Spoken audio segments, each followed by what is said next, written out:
They fired me at 9:17 a.m., just before my coffee could get cold.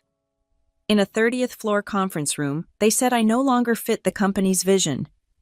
They thought I would break, never realizing that I was the one who drafted that vision. By 10:42 a.m., their $600 million deal was flagged for emergency review, and they had absolutely no idea how it happened. My name is Claire Hollow. At 39, I was the Director of Internal Controls for Huron Analytics, a title that sounds both important and profoundly dull.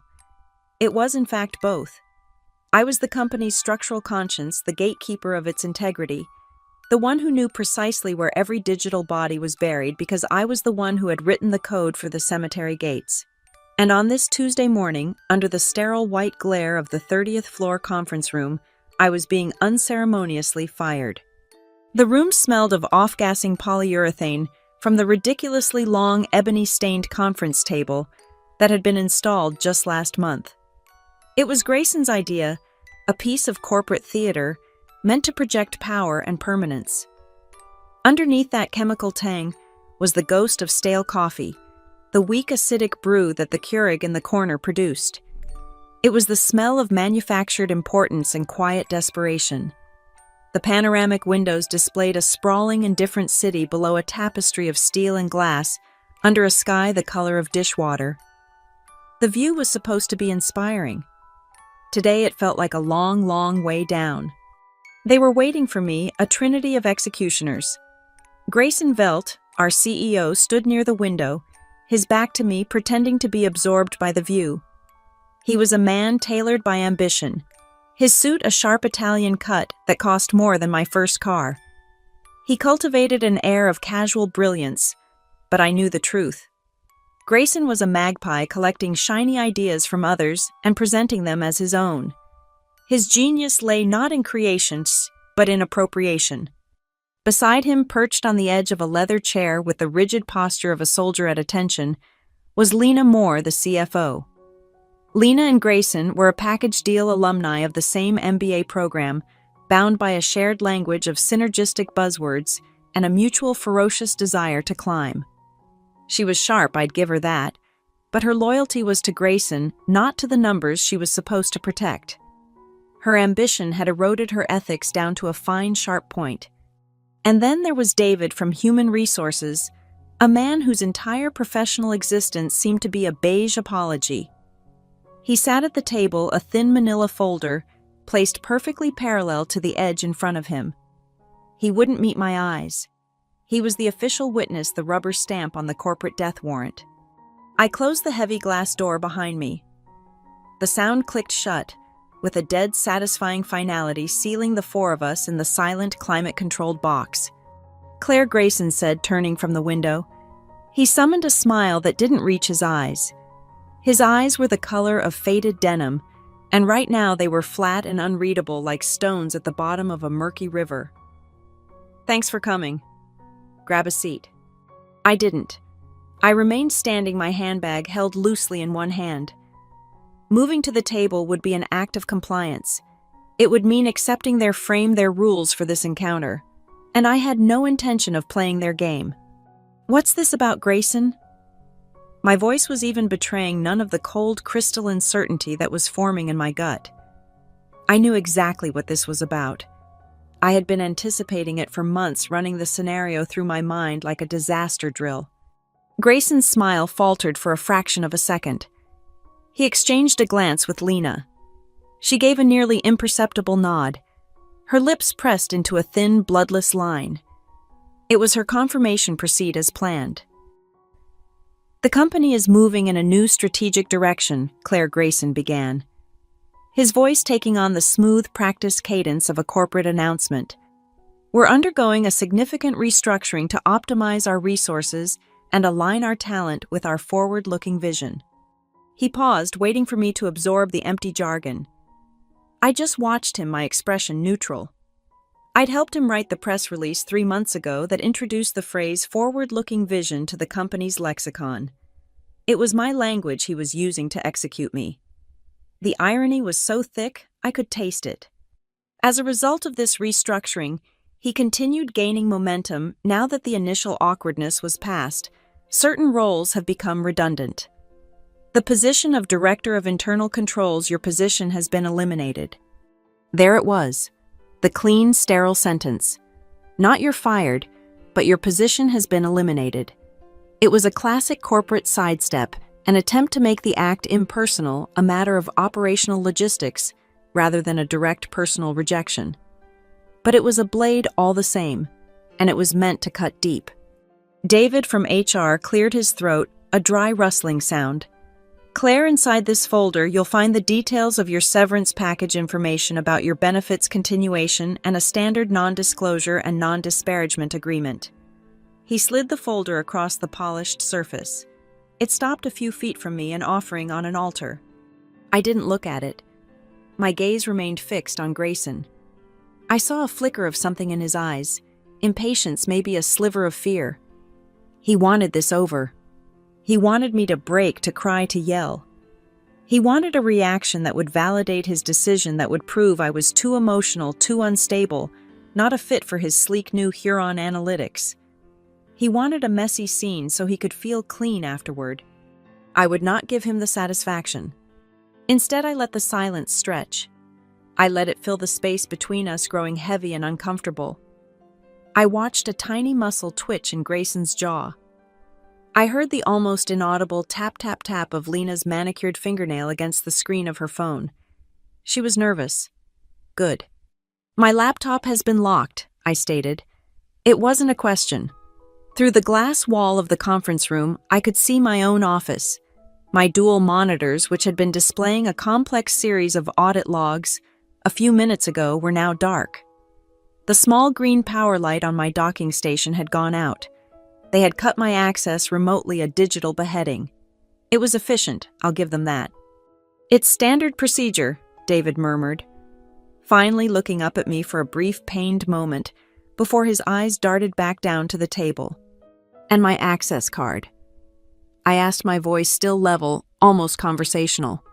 Lena spoke for the first time, her voice higher and tighter than usual.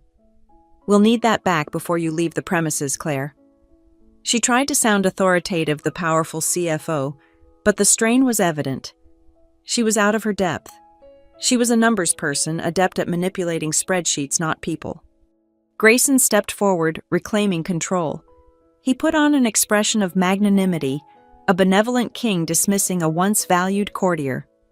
Claire, we truly appreciate your years of service. This is a business decision, nothing personal. We expect you to handle this professionally and leave amicably, for everyone's sake. Amicably. The word hung in the air, dripping with condescension. He didn't want amicable. He wanted silent. He wanted me to take the folder, sign the papers, and disappear, becoming a footnote in the company's glorious ascent. I finally moved. I walked not to the folder, but to the end of the table where I had a clear view of the large digital clock on the wall. The red LED numerals glowed with stark clarity. 9:17 a.m. I made a mental note of the time. Precision was everything. I turned back to them. I reached into my handbag and pulled out my wallet, extracting the blue and white Huron Analytics ID card. My face, captured 5 years ago under fluorescent lights, stared back at me, younger and significantly more naive. I slid the card across the table. It skittered over the slick surface and came to a stop right in front of Grayson. Then I gave them a small, tight smile. Of course, Grayson. Professionalism is paramount. I could feel their collective exhale, a wave of relief washing through the room. They thought it was over. They thought they had won. They saw my compliance as surrender. My mind was already working, a cold and intricate machine kicking into high gear. I did a quick inventory. They had my laptop, my corporate network access, my key card. But in my pocket, nestled in a small compartment of my wallet, was a tiny, unassuming Kingston USB drive, its plastic casing worn smooth with age. And in my handbag was my personal cell phone, fully charged and connected to a network they couldn't touch. They had taken my castle, but they had forgotten I still held the keys to their kingdom's deepest dungeons. I turned and walked toward the door, my heels making no sound on the plush, sound-dampening carpet.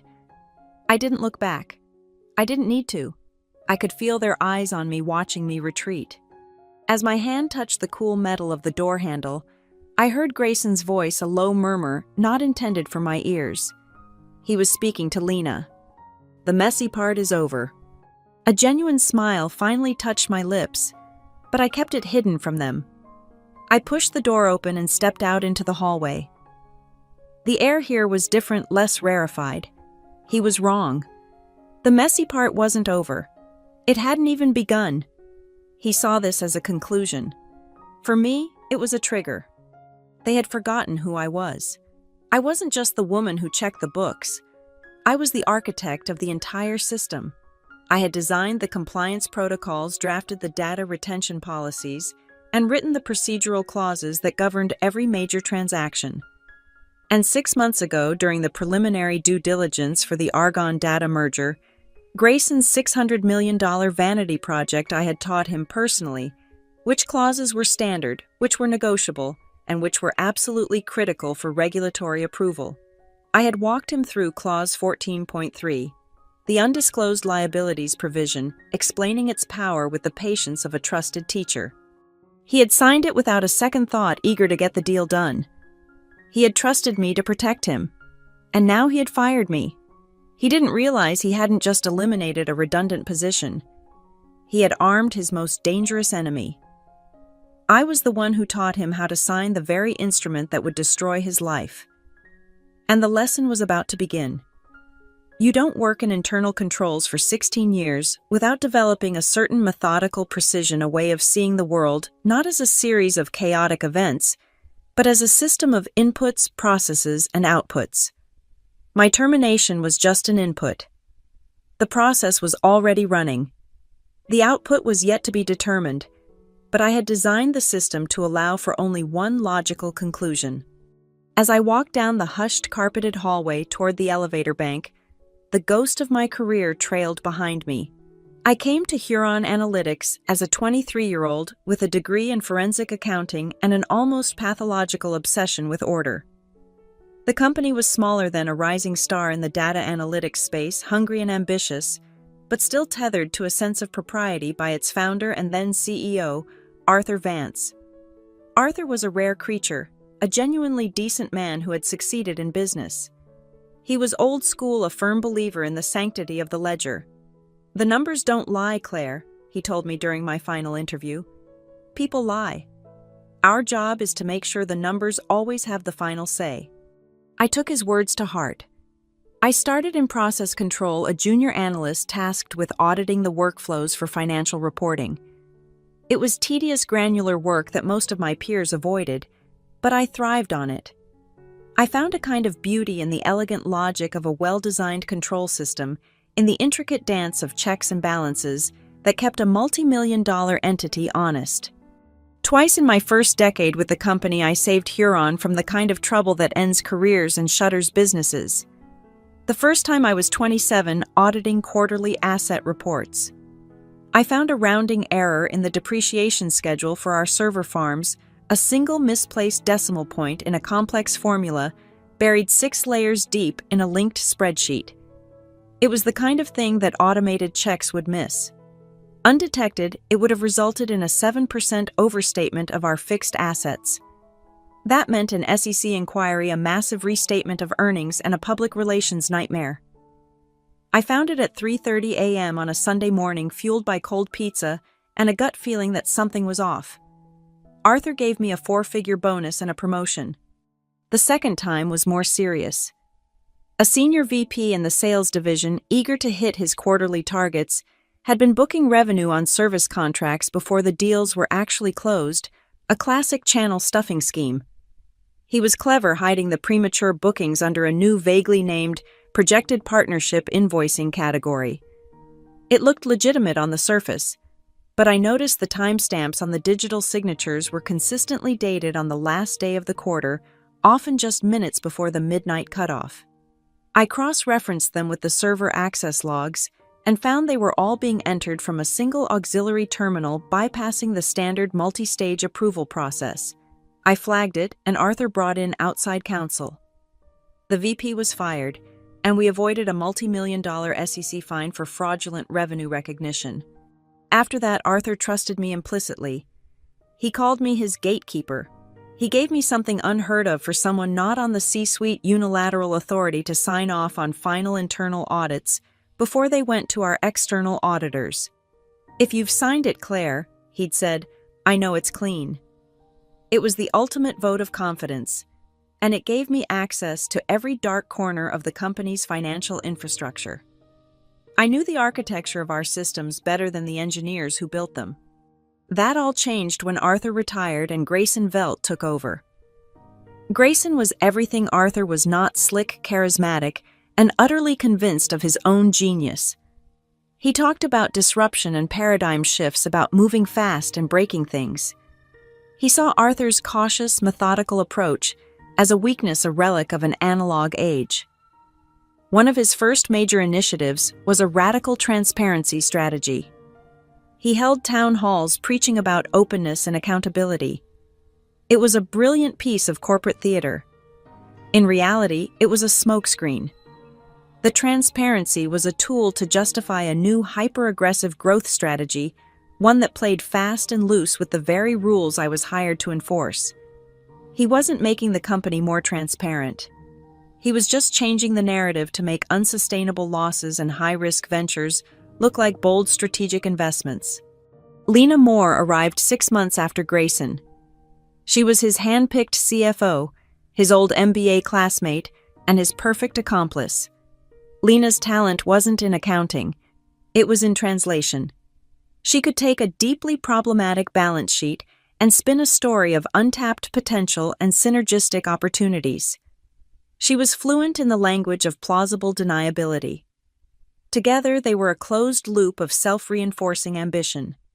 My first real clash with them came about 18 months ago. I discovered a series of irregularities in the reports for our Alpha Segment Investment Fund, a portfolio of high-risk tech startups. The fund was bleeding money, but you wouldn't know it from the quarterly reports. Lena had devised a scheme I could only describe as collateralized debt cycling. In the final week of each quarter, she would use a series of intercompany loans to move the fund's toxic debt off Huron's main balance sheet and onto the books of 3 different shell corporations we owned. The transfer was timed perfectly to coincide with the snapshot for the quarterly report. A week later, after the report was filed, the debt would be quietly cycled back. It was a sophisticated shell game designed to hide losses and artificially inflate the health of Grayson's pet project. It was also textbook securities fraud. I sent my first warning as a polite, carefully worded email directly to Lena with Grayson copied. I flagged the transactions as procedurally atypical and requested clarification on their business purpose. I received no reply. 2 weeks later, I escalated. I compiled a formal memo complete with flowcharts tracking the movement of capital and the specific accounting rule violations. I attached the server log showing the exact timestamps of the transfers. I marked it urgent and confidential and sent it to both of them again. This time, Lena replied with a one-line email, noted, "We are comfortable with our current accounting practices." The third and final warning came a month before they began serious negotiations with Argonne Data. I submitted a formal risk assessment report through the official compliance channels, a report I knew would be logged, timestamped, and legally discoverable. In it, I explicitly stated that the Alpha segment reporting constituted a material misrepresentation of the company's financial health and posed a significant legal and financial risk, particularly in the context of a potential merger. I recommended an immediate halt to the practice and an internal investigation. The response was absolute silence, but I knew they had seen it. The system showed my report had been opened on Grayson's desktop at 9:10 a.m. and then again on Lena's laptop at 9:12 a.m. After that, nothing. No meeting, no phone call, no email. They just ignored it. They buried it. That was the moment I knew my time at Huron was limited. They were moving toward this massive Argonne deal, a deal that would make them both obscenely wealthy, and I was the one person who could prove it was all built on a foundation of lies. They couldn't afford to have a gatekeeper anymore. They needed a scapegoat. and they had chosen me. But they underestimated me. They saw me as a rigid, unimaginative accountant, a creature of rules and processes. They didn't understand that my obsession with systems meant I knew how to build them too. After my second ignored warning, I started building my own. I called it the mirror folder. On the surface, it was just a backup directory. But it was much more than that. I wrote a simple Python script, a few dozen lines of code that I scheduled to run every morning at 2:15 a.m., long after the last C-suite workaholic had gone home. The script's first job was to crawl the network drives, specifically the secured folders, where the raw, pre-sanitized drafts of financial reports were stored. It would identify the original versions of key documents. The alpha segment reports the quarterly earnings drafts, the internal audit logs, before Lena's team had a chance to creatively edit them for public consumption.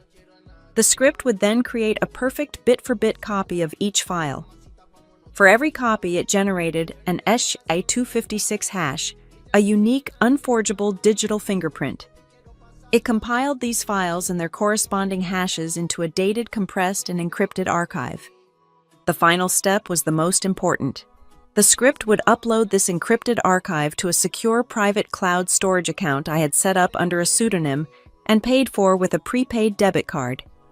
The upload was routed through a series of offshore proxies, making its origin and destination virtually untraceable from within Huron's network. Every log, every draft, every damning piece of evidence of their fraud was being automatically mirrored to a place they didn't know existed and could never touch. Verifiable, time-stamped, and utterly conclusive. I had been preparing for this day for over a year. Not because I wanted revenge, but because I believe in the system. I believe the numbers have the final say. Grayson and Lena thought they could rewrite the truth. They didn't realize I had been keeping a perfect, unchangeable dictionary. They thought they were eliminating a problem. They had no idea I was the solution. When I stepped out of the conference room, he was already there. A security guard, broad and impassive, his uniform stretched taut across his chest. His name was Frank, and on Tuesdays, he usually worked the lobby. Bringing him up to the 30th floor was a deliberate piece of stagecraft. I was no longer an executive to be respected. I was a potential threat to be managed and removed. David from HR, looking even paler than before, stood a few feet behind him, holding a cardboard box. The official prop for the recently terminated. Claire Frank will escort you to your desk so you can gather your personal belongings. David said, his voice low and apologetic. He avoided my gaze, focusing on a point somewhere over my left shoulder. Please be mindful of company policy. Only personal items. I gave a single slow nod. The performance had begun, and I knew my role. We moved as a small funereal procession. Frank took the lead, his heavy-soled shoes making a slow, rhythmic clap, clap, clap against the polished concrete floor. David trailed behind me, clutching his empty box. The open-plan office, a sea of low-walled cubicles and glass-fronted offices, stretched out before us. And as we began our slow march across the floor, a subtle change rippled through the environment. The low hum of productivity, the quiet murmur of phone calls and keyboard clicks, seemed to dip in volume, creating a pocket of profound silence around us. This was Grayson's masterpiece of public humiliation. He hadn't chosen this time by accident. It was 9:23 a.m. The morning rush was over. Everyone was at their desks, caffeinated and logged in. He wanted an audience. He wanted my dismissal to be a spectacle, a clear and brutal message to anyone else who might consider questioning his forward-looking vision. This wasn't just a firing. It was a ritual sacrifice, and my role was to walk obediently to the altar. Heads that would have turned to greet me yesterday were now studiously averted. I saw Sarah from marketing, who I'd had lunch with just last week, become intensely fascinated by a spreadsheet on her screen.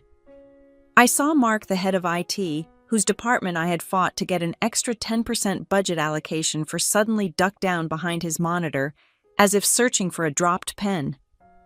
They were afraid. The fear was a palpable thing in the air, thick and cloying.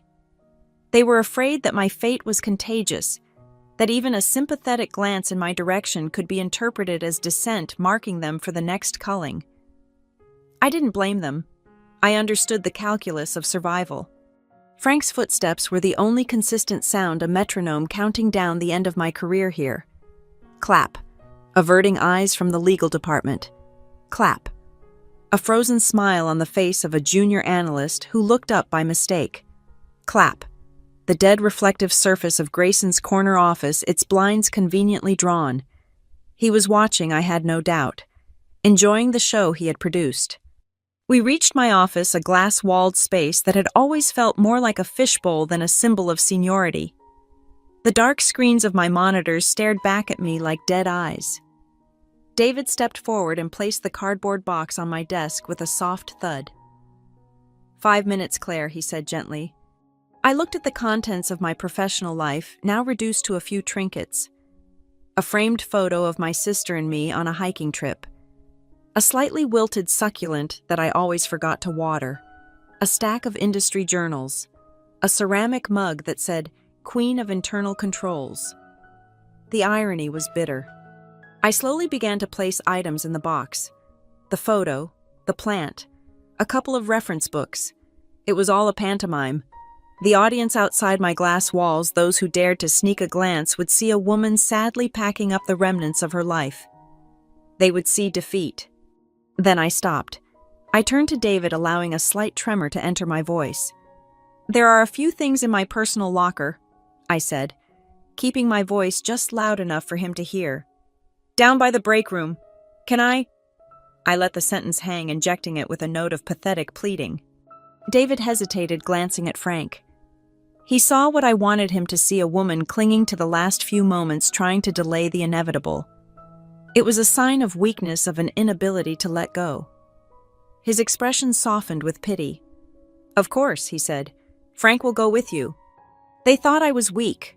They thought I was broken. This was the fulcrum on which my entire plan pivoted. Their perception of my weakness was my greatest strength. The walk to the locker area was shorter, but it felt even longer. The lockers were in a small, sterile alcove near the kitchen, a place of transient ownership. Frank stood by the door, his arms crossed, a silent, monolithic guardian. David waited a few paces behind, giving me the illusion of privacy. My locker was number 42. I spun the combination lock, the familiar click sounding unnaturally loud in the silence. The metal door swung open with a faint squeak. Inside were the mundane artifacts of a long-term employee. A pair of comfortable walking shoes for the commute home. A worn copy of a thriller I'd finished months ago. A small emergency kit with aspirin and bandages. I reached in my movements, slow and deliberate. I pushed aside the box containing a spare keyboard. Underneath it was a small velvet pouch that once held a pair of earrings. My fingers closed around it. I could feel the hard rectangular shape within. I pulled it out, keeping my back to the hallway, shielding my actions with my body. Inside the pouch was a simple black USB drive. A small white label was affixed to it, the text written in my own precise, blocky handwriting. It read, Mirror 2, backup prior to Argon Data Merger 314. The name was a piece of misdirection, plausible and innocuous. Mirror 2 sounded like a standard secondary backup, the kind any diligent director would keep. The date, March 14th, was specific and critical, dating it to the week before the merger talks became public, making it appear as a routine snapshot of data, not a curated collection of evidence. It looked like a relic of my former diligence, a forgotten piece of my old job. In reality, it was the key. Not the entire archive that was safe in the cloud, but a carefully selected set of files, including the 2 conflicting versions of Appendix 7C and the server logs authenticating Lena's late-night edits. It was the starter pistol. I slipped the USB drive into the coin pocket of my jeans, a single fluid motion. It settled there, a small hard promise against my hip. I took the paperback and the shoes and placed them in the cardboard box. Then I closed the locker door for the last time. The metallic clang echoed in the small space. I turned around, my face a mask of quiet resignation. The final walk to the main elevator bank was swift. The performance was over. I had what I came for. We stood waiting, the three of us, in a tense, shared silence. When the bell chimed and the doors slid open, I stepped inside without a word. I did not look back. The heavy stainless steel doors began to close, slicing the office and the faces of Frank and David from my view. In the final inch of open space, I thought I saw Grayson step out of his office, his face alight with triumph. Then the doors sealed shut, and I was alone. The mask dropped. The air in the elevator felt cool and clean. My movements were no longer slow or hesitant. With quick, precise fingers, I pulled my personal phone from my handbag. My thumb flew across the screen, unlocking it, opening a secure messaging app. I selected a single contact from a heavily encrypted list. I typed 2 words. Phase 1. I hit send. The message disappeared with a faint whoosh. I looked up at the floor indicator. The red numbers above the door glowed. The clock on my phone screen read 9:28 a.m. 30. The elevator began its descent. 29. A soft, almost imperceptible lurch. 28. The low hum of the cables. They thought they were escorting me out of the building. They thought they were dropping me from the 30th floor to the lobby, a controlled fall from grace. They had no idea that as I descended, I wasn't falling. I was diving. And I had just opened the first valve on the massive invisible dam, holding back the truth. The free fall wasn't mine. It was theirs. They just didn't feel it yet. The lobby of the Huron Analytics building was a cathedral of corporate indifference. Polished marble floors reflected the cold, recessed lighting from the 30-foot ceiling. As I stepped through the revolving glass doors and onto the city street, the sudden sensory assault was jarring. The shriek of a distant siren, the smell of street vendor hot dogs and exhaust fumes, the kinetic energy of 1,000 people in a hurry, it was the chaotic, messy pulse of real life. I pulled the collar of my coat tighter. A useless gesture against the chill that had nothing to do with the weather, and walked 2 blocks to a small independent coffee shop with steamed-up windows and the comforting aroma of burnt coffee beans. I found a small table in the back, a position with a clear view of the door, but enough anonymity to go unnoticed. I ordered a black coffee. It was time to get to work. Revenge is often portrayed as a messy, passionate affair, a storm of emotion. But I am an auditor. My world is one of control of systems of leverage. My revenge would not be a storm. It would be a demolition. A controlled, precise, and systematic dismantling of the structure Grayson and Lena had built on a foundation of lies. And a proper demolition requires precisely placed charges. My charges were 3 names in my contacts list, each one a key designed to unlock a very specific door. They were not friends, not really.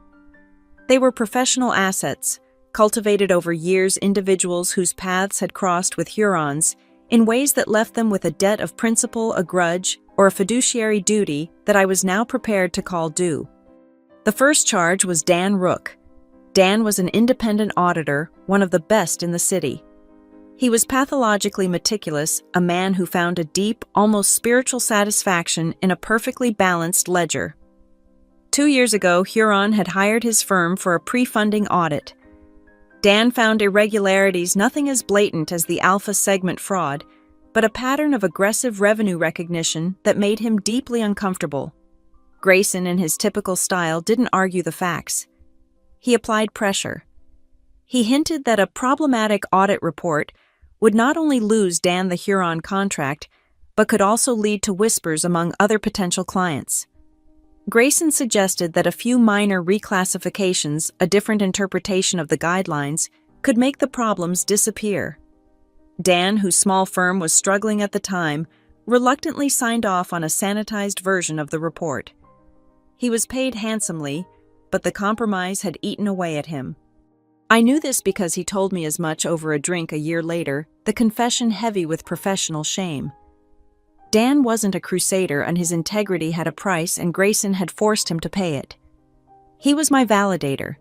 He had the technical expertise and the institutional knowledge to recognize the fraud for what it was and a deep-seated professional motivation to set the record straight. The second charge was Ava Sinclair. Ava was a financial journalist, a pit bull with a pen currently working for the online business journal Walnut Business. 3 years ago, when she was a junior reporter at a smaller publication, she wrote a story about Huron's unusually high employee turnover rate in the analytics department. It was a well-researched but minor piece, the kind of story that would normally be forgotten in a day. But Grayson, hypersensitive to any criticism, had the company's lawyers send her and her publisher a cease and desist letter that was so aggressive, so filled with threats of a multi-million-dollar defamation suit that the publisher caved and retracted the story. Ava was furious. They hadn't just killed her story. They had tried to break her career before it had even started. The experience had left her with a permanent, simmering resentment toward Huron Analytics and a hunger for a story big enough to vindicate her. She was my amplifier. She had the platform, the ambition, and the personal motivation to take my evidence and broadcast it to the world in the most damaging way possible. The third and most powerful charge was Neil Porter. Neil was the lead counsel for the Phoenix Strategic Investment Fund, the primary backer of the Argonne Data merger. Neil was a man made of pragmatism and billable hours. He had no sentiment, no personal feelings about Huron Analytics. His world was comprised entirely of risk liability and his fiduciary duty to protect his client's capital. He was paid to see around corners to find the hidden weaknesses in a deal to kill any transaction that carried an unacceptable level of risk. He didn't care about Grayson's vision or Lena's clever accounting. He only cared about one thing: was the $600 million investment his fund was about to make secure. If I could introduce a single undeniable element of material risk into that equation, Neil would not hesitate to pull the plug. He was my executioner. He held the purse strings, and he was the one who could turn their dream into dust with a single phone call. My strategy was simple.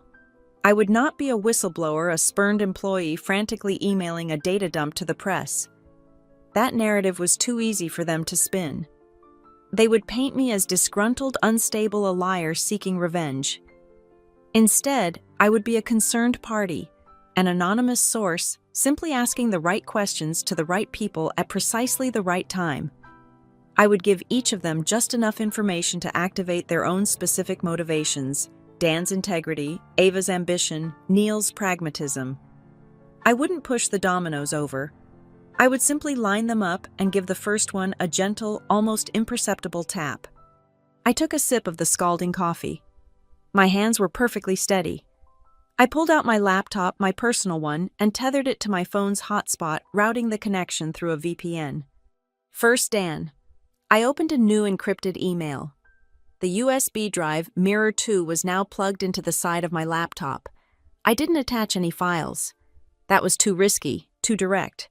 Instead, I ran the hash algorithm on the two versions of Appendix 7C, stored on the drive the clean one that had been filed with the regulators and the true internal one, showing the concealed debt.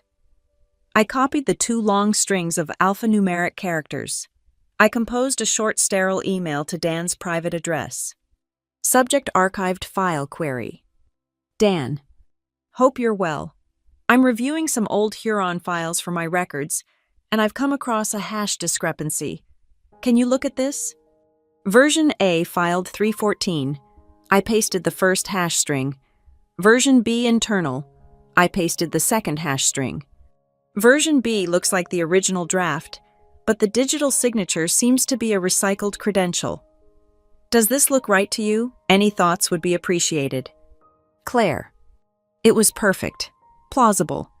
It gave him an easy way in framing it as a professional query, not an accusation. It empowered him to be the expert, to be the one to find the fraud. I hit send. Next, Ava. For her, I used a different approach. I opened a new browser in incognito mode and used a secure anonymous email service to send a message to her publicly listed tips address at Walnut. Subject: Huron-Argonne merger. You were right 3 years ago. You just didn't have the whole story. I have verifiable proof of securities fraud related to undisclosed liabilities in the Huron-Argonne merger filings. This is the story that will make them regret ever knowing your name. If you want it, be on this secure conference line at 10:30 a.m. I included a one-time use encrypted link to a secure communication platform. It was bait, and I knew her journalistic instincts and her history with Huron would make it impossible for her to resist. I hit send. Finally, Neil. This required the most finesse. I used the same anonymous email service, but the tone was completely different. It was cold, formal, and professional. Subject for your due diligence file. Huron Analytics. Argon Data Transaction. Mr. Porter, this is provided for your information and risk assessment. Please find attached a side-by-side comparison of two versions of Appendix 7C from Huron Analytics' recent merger filing. Please pay special attention to the highlighted discrepancy in line 82 regarding short-term debt provisions. I created a simple, clean PDF. On the left was the filed version. All outstanding short-term risk debt has been resolved. On the right, the internal version, all outstanding short-term risk debt has been temporarily repositioned. The three altered words were highlighted in yellow. I attached the PDF and sent the email. I made no accusations. I offered no commentary. I simply presented the evidence, knowing that a man like Neil Porter was trained to understand the profound deal-killing chasm that existed between resolved and repositioned. The 3 emails were sent. The charges were set. I closed my laptop and watched the second hand sweep around the face of the clock behind the counter. The coffee in my cup grew cold. My phone lying face up on the table remained dark. The waiting was the hardest part of any plan. It was the moment you had to trust the system you had created. Then at 9:42 a.m. my phone buzzed. An email from Dan. Subject: re-archived file query. Claire, this is not right at all. The hash on version A is authentic. The hash on version B is from a document created at 2:14 a.m. on March 14th, and the digital signature is a clone reused from a filing from the previous quarter. It's fraudulent. I am 100% certain. Call me. We need to talk about where this came from. My validator had confirmed the evidence. At 10:03 a.m., the phone buzzed again. An encrypted message on the secure app. No name, just a string of numbers. It was Ava. If what you have is real, this is a front-page career-making story. I'm clearing my schedule. I'm on your conference line now. Prove it. My amplifier was primed. The final buzz came at 10:19 a.m. An email. The sender's name made my heart beat a little faster. Neil Porter, Lead Counsel, Phoenix Strategic Investment Fund. I have received and reviewed your attachment. This discrepancy is of material concern. In order to proceed, I require the full verifiable SHA-256 hash of the document you claim is the authentic internal version. Phoenix is placing an immediate hold on all capital transfers related to this transaction pending a full internal evaluation. My executioner had just raised his axe. The engine of corporate fraud isn't genius, it's arrogance. It's the profound, unshakable belief that you are smarter than the system, that the rules are for lesser people, and that the details are too tedious for anyone to ever truly check. Grayson and Lena weren't criminal masterminds. They were just supremely arrogant. They believed their story was more compelling than the truth. Their entire $600 million deal, the future of the company, and their own careers rested on the hope that no one would ever look closely at 3 small words on line 82 of a 300-page document. The document in question was Appendix 7C of the official merger, filing a section prosaically titled Consolidation of Short-Term Liabilities. To an outside observer, it was a desert of accounting jargon, dense and impenetrable. But to me, it was a crime scene. And like any good forensic accountant, I knew that the most damning evidence is often the smallest. Here's how they cheated. It wasn't a complex scheme. It was brutally simple, which is what made it so effective. They created what I called fraternal twins, 2 versions of Appendix 7C that were identical in every single way, formatting font, page count, paragraph structure, except for one critical sentence. The first twin was the public-facing one, the sanitized version that was filed with the SEC and sent to Neil Porter's team at Phoenix. This was the document of lies. On line 82, it contained a clean declarative statement. As of the closing date of this report, all outstanding short-term risk debt associated with the alpha segment has been resolved. Resolved. A beautiful, final, reassuring word. It meant the problem was gone. The toxic assets, the bleeding sore on Huron's balance sheet had been dealt with. It was a clean bill of health, precisely what an investor like Phoenix would need to see before wiring hundreds of millions of dollars. The second twin was the internal one, the real one. This was the document of truth, the version that existed on Huron's servers for a few brief hours in the middle of the night before it was altered and then deleted. In this version, line 82 told a very different story. As of the closing date of this report, all outstanding short-term risk debt associated with the alpha segment has been temporarily repositioned. Temporarily repositioned. 3 words that changed everything. It was Lena's elegant, cowardly euphemism for the shell game she was running. The debt wasn't gone. It was just hiding tucked away in off-balance sheet entities, waiting to be cycled back onto Huron's books the moment the merger ink was dry. The $20 million liability was still there, a landmine waiting for the new owners to step on. The difference between resolved and repositioned was the difference between a sound investment and a fraudulent inducement. Their whole plan relied on no one ever being able to prove the second twin existed, and they were meticulous in their cleanup. But they made one fatal, arrogant mistake. They did the work on the company's own servers. The proof was in the metadata, the digital breadcrumbs that every file leaves behind. My mirrored archive from that night contained everything. I could see the original document, the one that used the word repositioned. I had the exact timestamp of its creation.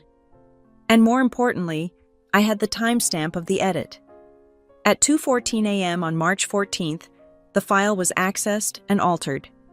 The user ID logged for the change was not Lena Moore. It was Lena Moore Awe. Her auxiliary account, a secondary login she used for what she thought were untraceable after-hours tasks. It was a classic move by someone trying to create a thin veil of separation from their work, but to an auditor, it was as good as a signed confession. This is where the digital fingerprint, the hash, became the ultimate irrefutable weapon. When I ran the SHA-256 algorithm on the 2 files, they produced 2 different hash strings. Of course they did. Even changing a single comma would alter the hash. The resolved version had 1 fingerprint. The repositioned version had another. The difference was just 7 characters in a 64-character string, but in the binary world of digital forensics, a 7-character difference is the same as a 7,000-mile difference. They are not the same. One is real, one is a forgery. Dan Rook's confirmation of this fact was the first key turning in the lock. He had verified that the signature on the forged document was a clone. He had confirmed my technical assertion. The fraud was no longer a theory. It was a forensically proven fact. Now all I had to do was connect that fact to its catastrophic consequence, and that consequence was named Clause 14.3. I had personally drafted the final version of Clause 14.3 in the merger agreement. Grayson had asked me to review the reps and warranties section to make sure it was ironclad. He wanted to project confidence to show Phoenix that Huron had nothing to hide. Oh, the irony. I had made it so much more than ironclad. I had turned it into a self-destruct mechanism. The clause titled, Full Disclosure of Material Liabilities, stated in the clearest possible terms that if any undisclosed or misrepresented liabilities exceeding $1 million were discovered by the acquiring party prior to closing, Phoenix had the sole and absolute right to terminate the acquisition agreement immediately without penalty and could potentially seek damages. The $20 million alpha segment debt, temporarily hidden by the fraudulent change of 3 words, was 20 times that threshold. It was a material liability by any definition. The moment Neil Porter could be convinced that the internal document was authentic, Clause 14.3 would activate. The deal wouldn't just be put on hold, it would be shot dead on the table. Grayson and Lena thought they had covered their tracks perfectly. I knew their process. After Lena created the forged version, she would have uploaded it to the official filing system. Then she would have deleted the original from the shared drive. Grayson would have then had the IT department purge the server logs for that specific time window, citing a minor server maintenance issue. They would have looked at their screens and seen nothing. The evidence to them was gone. It had ceased to exist. They felt safe. They felt smart. What they never conceived of, what their arrogance would never allow them to imagine, was that someone was watching the entire system. They couldn't fathom that while they were meticulously erasing a single document, I had a mirror image of the entire server farm from that night stored in an encrypted archive thousands of miles away. They thought they were destroying a needle. I owned the entire haystack. And that was the beauty of my plan. It was built on the very principles I had upheld my entire career: verification, documentation, and incontrovertible proof. I didn't need to scream and yell. I didn't need to leak 1,000 documents and hope a journalist could piece it together. The system was designed for maximum efficiency. All I needed was one expert, Dan, to validate the digital fingerprint for one lawyer, Neil. Neil's fiduciary duty would do the rest. He wouldn't have a choice. Presented with verifiable proof of a $20 million lie, he was legally obligated to act. He had to kill the deal to protect his client. I looked at his email again on my phone. I require the full verifiable SHA-256 hash. He was asking for the bullet. All I had to do was hand it to him. The first crack in their dam appeared at 10:23 a.m. My phone, which had been resting silently on the table, suddenly vibrated with an incoming call. The name on the screen made me take a short, sharp breath. Grayson Velt. It was his personal cell, a number he guarded jealously. He wasn't just calling. He was breaching his own defenses. I let it ring twice, a small assertion of control, then tapped the screen and put the phone to my ear, saying nothing. A moment of silence, then his voice stripped of its usual confident baritone. It was thinner, strained. Claire. Grayson. I kept my voice flat, a mirror reflecting his own panic back at him. Claire, listen to me. He started, his words coming out in a rush. There's been a misunderstanding. A breakdown in communication. What happened this morning? It was rash. We can walk it back. I took a slow sip of my now lukewarm coffee. I could hear the background noise on his end, the muffled sounds of a room in chaos, voices speaking in urgent, hushed tones. He was in a war room, and he was losing. Walk what back, Grayson? I asked, my voice laced with a deliberate, cold curiosity. The part where you eliminated my position, or the part where you had me escorted out by security? He ignored the question, his desperation making him clumsy. This thing with Phoenix, with Neil Porter, it's just a procedural holdup, a technicality. But it needs to be resolved quickly. Whatever information you sent him, you need to recall it. Tell him it was a mistake, a misunderstanding based on old data. Was it old data, Grayson? A pause. I could almost hear the gears grinding in his head as he tried to find a new angle. He switched tactics from commanding to bargaining. Look, we can fix this. For you. We can create a new position. Senior Vice President of Strategic Oversight. A significant pay increase. More responsibility. We value you, Claire. We always have. The offer was so insultingly transparent, it was almost comical. He wasn't offering me a job. He was trying to buy my silence. He thought my integrity, my entire 16-year career, could be purchased like a disposable asset. I'm not unemployed, Grayson. I said, the words coming out as cold and hard as polished stones. I'm free. I ended the call. I didn't slam the phone down or make a dramatic gesture. I simply pressed the red icon on the screen, severing the connection. I had just refused the king's pardon. 2 minutes later, my phone buzzed with an email notification. This one was from Lena. The subject line was a single aggressive word, NDA. The body of the email was pure legal intimidation, amateurishly written, but venomous in its intent. Claire, This is a formal notification that your recent communications with outside parties constitute a flagrant violation of the non-disclosure agreement you signed upon your employment and reaffirmed this morning. All dissemination of confidential company information must cease immediately. Failure to comply will result in swift and severe legal action for which you will be held financially responsible. She was trying to cage me with the very documents I had helped draft. She had forgotten that I knew the architecture of the cage better than she did. I typed a quick reply on my phone, my thumbs moving with practiced speed. Lena, I refer you to your own employment contract and the one you had me sign this morning, specifically Article 9, Section C. Confidentiality obligations under this agreement are rendered null and void in the event of a unilateral without cause termination of the employment contract by the company. You fired me without cause. You broke the contract first. The NDA is invalid. Please have your lawyers review your own paperwork. I hit send. Checkmate. Her threat was toothless, and now she knew that I knew it. The pace began to quicken. The dominoes were not just falling. They were picking up momentum, crashing into each other with increasing force. A secure text from Ava popped up on my screen. My source inside Phoenix confirms they've put a full stop on the capital transfer.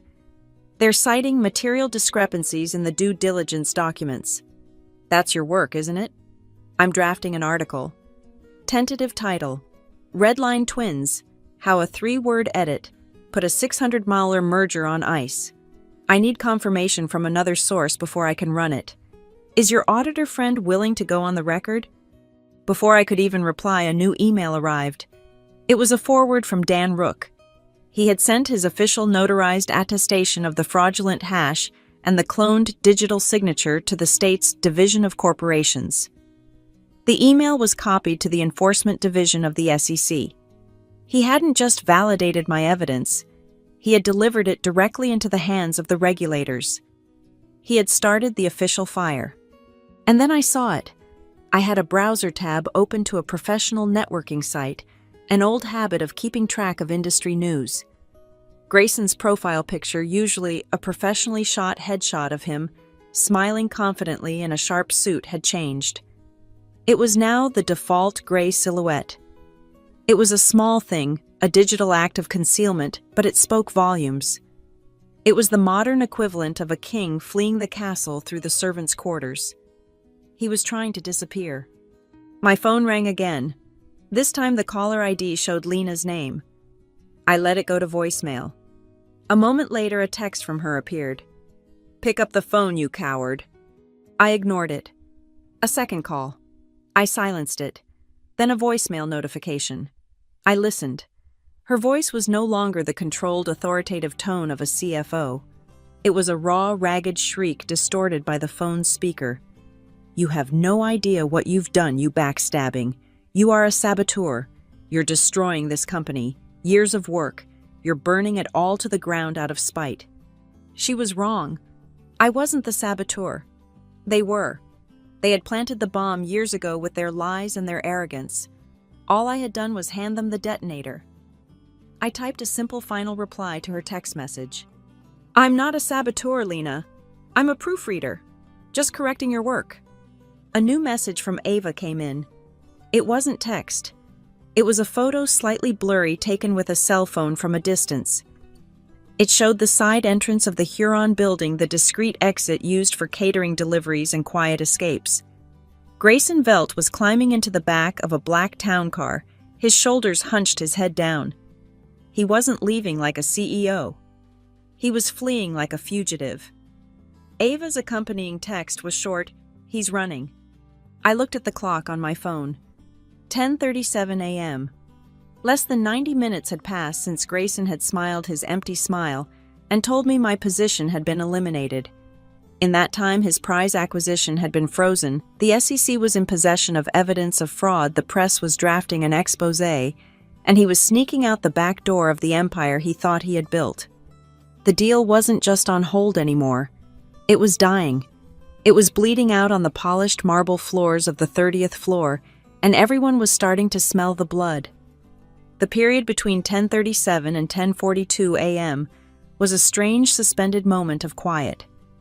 It was the instant after the lightning strike, when the air is still and charged just before the deafening roar of thunder arrives. I knew the inputs had been accepted by the system. The pressure was building behind the dam. I sat in the corner of the coffee shop, a silent observer watching the Huron building across the street, waiting for the first visible cracks to appear. At 10:42 a.m., the thunder arrived. It came not as a sound, but as a silent, sterile notification on my phone. A push alert from the Lander State Business Commission's public filings portal, an obscure government feed I had subscribed to years ago. Most days, it was filled with mundane corporate registrations and dissolutions. Today, it was a lightning bolt. Notice of regulatory review. Proposed merger agreement between Huron Analytics Inc. (HURA) and Argonne Data Corp. My breath caught in my chest just for a second. There it was, the first official flag planted in the ground for the entire world to see. A notice of review is a carefully chosen piece of bureaucratic language. It doesn't mean a deal is dead. It means a deal has been quarantined. It means a regulatory body acting on a credible tip, like for instance a notarized report from a respected independent auditor, has found sufficient cause to halt the process and begin a formal investigation. The $600 million Huron-Argonne merger was now officially in limbo, a patient etherized upon a table. I took a screenshot. Documentation was everything. 1 minute later, at 10:43 a.m., my phone buzzed with an email from Neil Porter. The subject line was simply, "Update." The message was brief and devoid of emotion, a lawyer's perfect recitation of facts. Claire, be advised that pursuant to the notice of review issued by the Lander State Commission, and in accordance with our internal risk protocols, Phoenix Strategic Investment Fund has formally executed a temporary freeze on 80% of the allocated capital for the Huron-Argonne transaction. The remaining 20% is being held in escrow pending the results of the Commission's review and our own internal audit, which has been reinitiated effective immediately. 80%. Not a hold, not a pause, a freeze. It was a stunningly aggressive move, a massive vote of no confidence. Neil wasn't just tapping the brakes. He was yanking the emergency brake, cutting the engines, and throwing the anchor overboard all at once. He was financially strangling the deal before it could take another breath. Grayson's dream was now on life support, and Neil Porter had his finger on the plug. The market, which had been sniffing around the edges of the story, now caught the full scent of blood in the water. My stock tracking app, which had been showing HURA as pending, suddenly exploded with activity. Red arrows, alerts flashing across the screen. The financial news tickers on the silent flat-screen television mounted above the coffee shop counter switched from reports on global markets to a single focused headline. HURA plummets in pre-market trading amid rumors of merger halt. Regulatory review cited. The rumor mill was no longer a mill. It was a wildfire spreading from trading desks to financial news outlets in seconds. The narrative was taking shape, a story of a high-flying deal suddenly and inexplicably falling to earth. And no one except for a handful of people knew why. From my vantage point, I had a clear line of sight to the 30th floor of the Huron building. The long panoramic window of the main boardroom, which had been dark just moments before, was now brightly illuminated. I could see them, small, frantic silhouettes moving back and forth behind the glass. I recognized Grayson's tall, lean frame, Lena's sharp, quick movements. They were pacing, huddled, pointing. It was a pantomime of panic, a silent film of a corporate disaster in progress, and I was watching it from a front-row seat with a cup of cold coffee as my only companion. They had put me in a fishbowl for years. Now it was their turn. At 10:49 a.m., Ava Sinclair made her move. It was a masterstroke of journalistic timing. She didn't publish her full story. She didn't need to. She just lit the match. A new post appeared on the main page of the Walnut Business website and her professional social media feed simultaneously. It wasn't an article.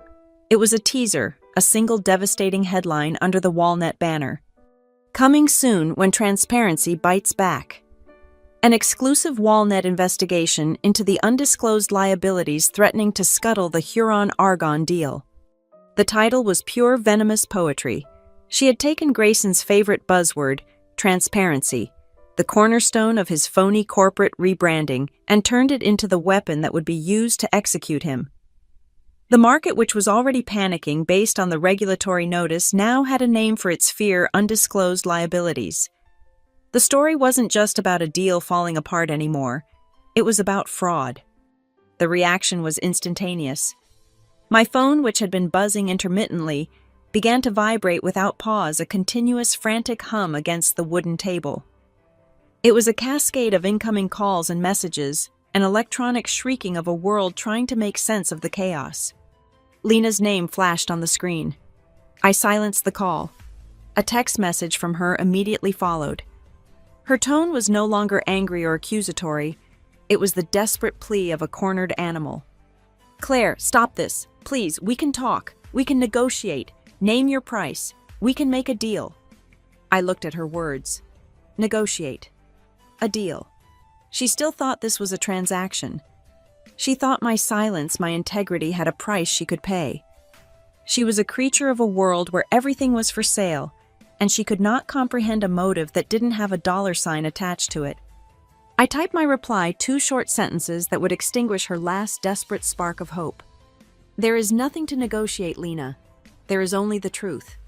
I sent the message. Then I put my phone on Do Not Disturb.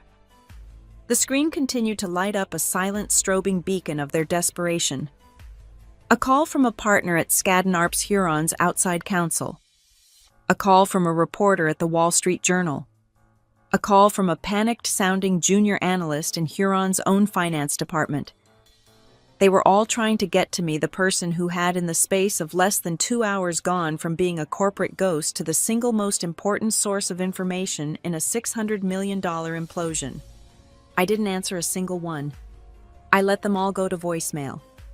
Then one by one I opened the voicemail app. I didn't listen. I just pressed the button that saved the recording. I was no longer an active participant.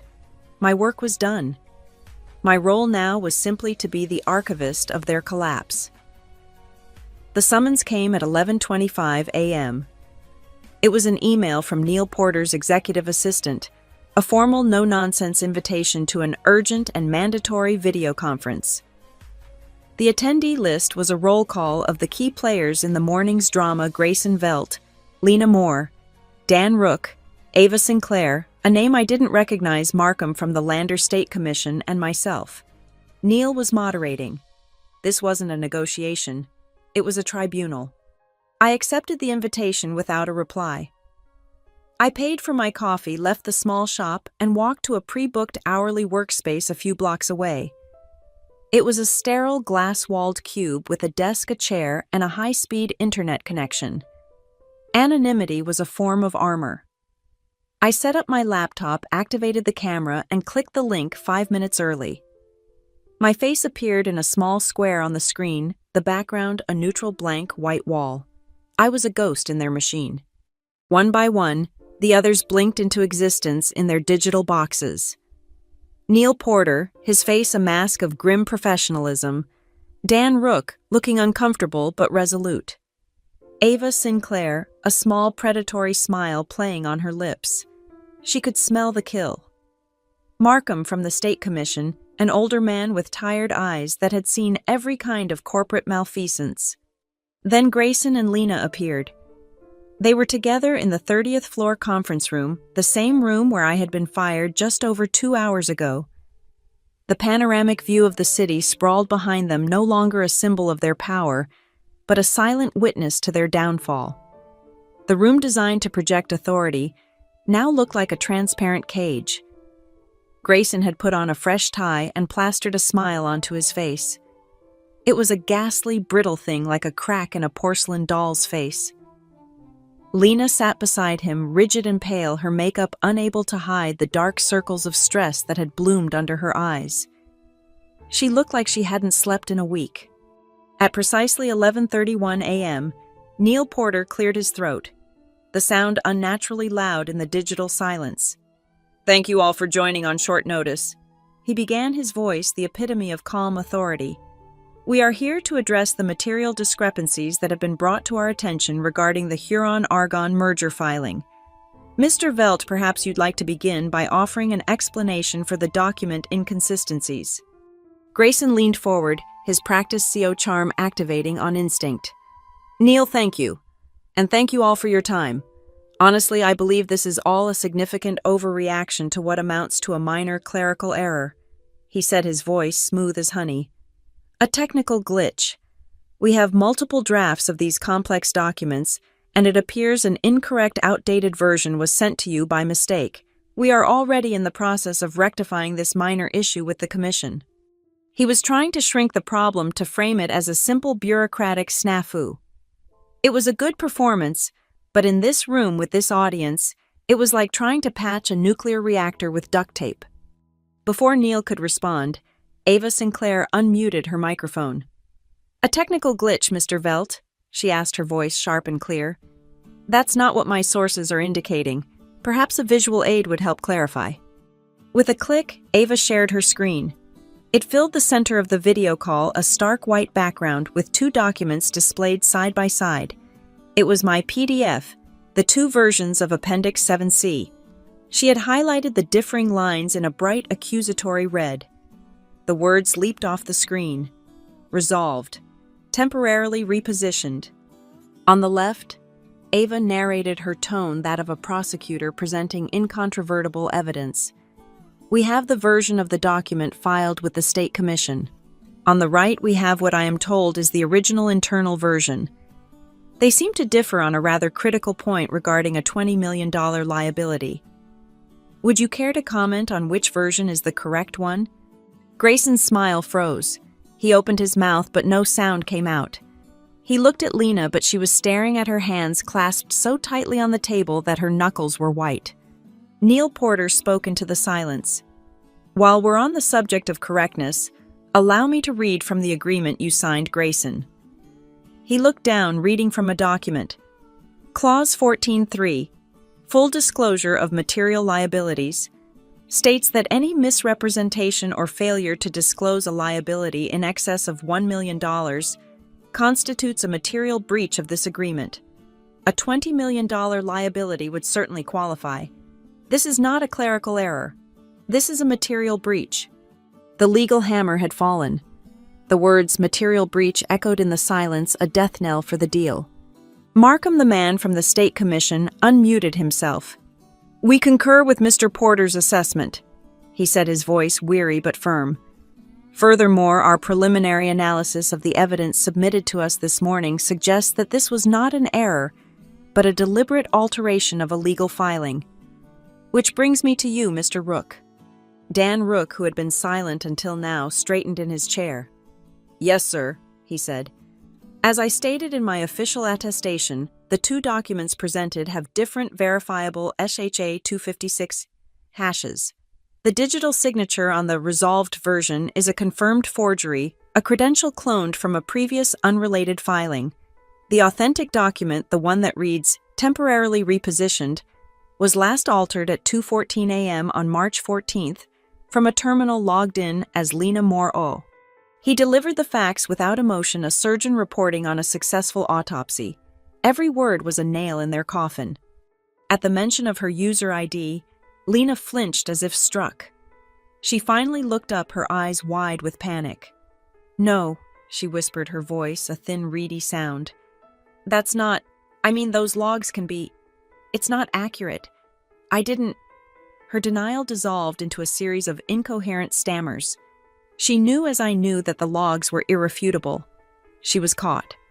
Markham's voice cut through her panic.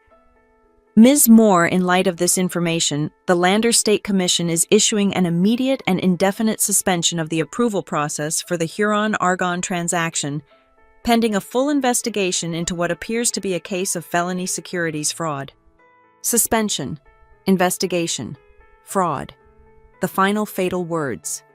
Ava Sinclair muted her screen share, her face reappearing in its little box. She looked directly at Grayson, a glint of triumph in her eyes. "Well," she said almost to herself, "it looks like tomorrow morning's story won't need any further edits." A profound, heavy silence descended on the call. It was over. The deal was dead. The company was broken. Careers were ruined. In the digital quiet, all I could hear was the sound of my own steady breathing. I unmuted my microphone for the first time. All eyes, all the small digital boxes turned to me. I looked directly at Grayson's image on my screen. His face had collapsed. The mask of confidence was gone, replaced by a gray, slack-jawed emptiness. He looked like a man who had just watched his entire world burn to the ground. "You should thank me, Grayson," I said, my voice calm and even. "I kept a copy of the real one." He finally focused on me, his empty eyes slowly filling with a deep, dark hatred. He leaned toward his camera, his voice no longer a smooth baritone, but a harsh, guttural whisper, a sound of pure despair. "You killed the company." I met his gaze without flinching. I let a beat of silence pass, letting his accusation hang in the dead air. Then I delivered my own verdict. "No," I said. "I saved my integrity." I closed the video conference window. The screen reverted to my blank desktop, and the cacophony of voices was replaced by the low, gentle hum of the workspace's ventilation system. The digital tribunal was over. There was no gavel, no verdict read aloud, just a series of silent, disconnected squares on a screen. The end, when it came, was not a bang. It was the click of a mouse. For a long moment, I just sat there listening to the silence. The tension that had held me rigid for the past 3 hours began to recede, leaving a strange, hollow quiet in its wake. It wasn't the giddy feeling of victory. It was the profound, empty calm that follows a necessary, destructive storm. The battle was over. Now came the accounting of the wreckage. Out of a lingering, detached curiosity, I opened a web browser and navigated to Huron Analytics' public-facing website. I clicked on the team page. Yesterday it had been a glossy gallery of corporate headshots. Grayson smiling his predator's smile. Lena looking sharp and severe. Now a simple, sterile message had replaced the photos. "This page is currently under maintenance." I then tried to access the internal employee directory through a public login portal I knew had a back-end vulnerability. The system, usually instantaneous, timed out.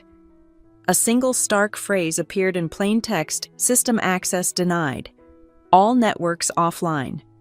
The company as a functioning entity had ceased to exist. It was no longer a business. It was a crime scene. The State Commission, in conjunction with Huron's board of directors, had pulled the plug. They had locked it down, freezing every file, every email, every digital whisper in place, preserving the evidence. The machine had been shut off. My phone buzzed with an alert from my financial news app. Trading for Hura, which had been halted, had just resumed. I watched the chart. It was not a decline. It was a cliff. A vertical red line plunging downward with an astonishing, brutal velocity. In the first 9 minutes of trading, the stock fell 27%. $180 million of shareholder value of pension funds and retirement plans evaporated into thin air. A soundless, digital scream of a company dying in public. Grayson's legacy was now a crater. The official news came in a trickle, then a flood. An alert from the Wall Street Journal popped up on my screen at 11:48 a.m. Huron Analytics CEO Grayson Velt, temporarily suspended, amid SEC investigation. The corporate euphemism was laughable. Temporarily suspended was the language used to prevent a panic, but the panic was already here. It was the professional equivalent of being cast into outer space. Lena's exit was even less ceremonious.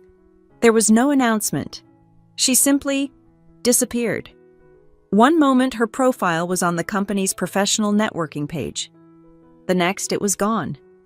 An hour later, her name was removed from the list of registered officers on the State Commission's website. She had been erased, a ghost expunged from the record, leaving behind only a digital trail of fraud and a user ID that would be Exhibit A in her indictment. My phone rang. This time I answered. It was Ava Sinclair. Her voice was electric, buzzing with the high-frequency energy of a journalist who has just landed the story of a lifetime. It's on the front page, Claire, she said, her words tumbling over each other. The online front page. We just published it. Redline Twins. It's the lead story everywhere. The other networks are already quoting us. You didn't just give me a story. You gave me a bomb. The truth is often explosive, Ava, I said, my voice quiet. Yeah, well, she laughed, a short, sharp bark of triumph. This one's nuclear. Thank you, Claire. Truly. Just do good work with it, I replied and ended the call. A moment later, an email from Neil Porter arrived. It was longer, more personal than his previous messages. Claire, I cannot fully express my gratitude both personally and on behalf of the Phoenix Fund. Your integrity in this matter has been nothing short of astonishing. You have saved my clients from a catastrophic investment and exposed a deep and damaging fraud. In a business that too often rewards deceit, your actions are a profound reminder that the truth is still the most valuable asset. If there is ever anything you need, professional or otherwise, do not hesitate to ask. Thank you. I read his words twice. Astonishing integrity. He saw it. He understood that this was never about revenge, not really. It was about restoration. It was about balancing a ledger that had been deliberately, arrogantly thrown into chaos. I had not acted out of spite. I had acted out of a duty to the truth. I closed the email and opened a small encrypted personal log I kept on my laptop. I created a new entry. The page was blank. I typed a single line. April 12th, 10:42 a.m. The truth won. I chose that time deliberately. Not the time I was fired, not the time of the final video call. 10:42 a.m. The moment the State Commission issued its notice. The moment my truth stopped being an allegation and became an official, unstoppable force. That was the moment of victory. I looked around the small, sterile office. The air was still. Through the large window I could see dust motes dancing in a stray beam of afternoon sunlight. A faint breeze rattled the glass, a sigh from the city outside. The faint, bitter smell of the coffee I had abandoned hours ago seemed to finally be fading, replaced by the clean, neutral scent of the room. The storm had passed. With a final, deliberate motion, I opened the secure messaging app on my phone. I found the message I had sent hours ago, the two words that had started it all. Phase 1. I pressed and held the message, and a small menu appeared.